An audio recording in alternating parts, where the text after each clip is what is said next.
Hi. On the mini lathe, in the pursuit of more rigidity, more power, more. Anyways, I did a number of things here. I added extra set screws in this area, and this helped quite a lot. The carriage, I added extensions on the end.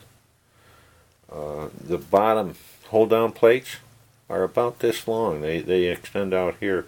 You have to watch how far in the back you go.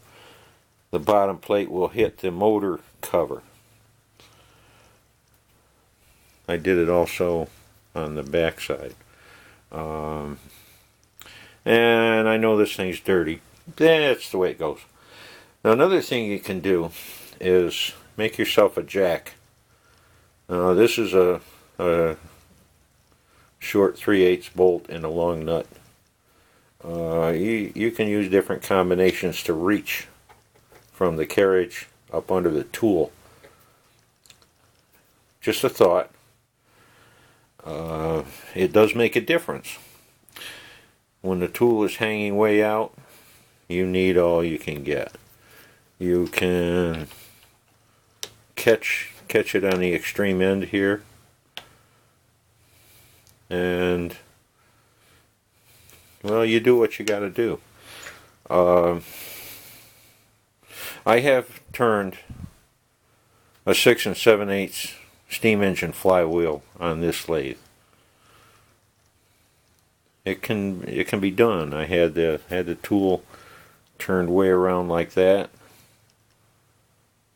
and hey, you do what you got to do. But making a block to replace the compound is also possible.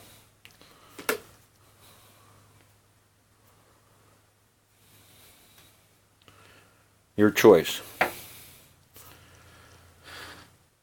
I don't use this too much, mainly because I like the ability of using the compound to make small adjustments.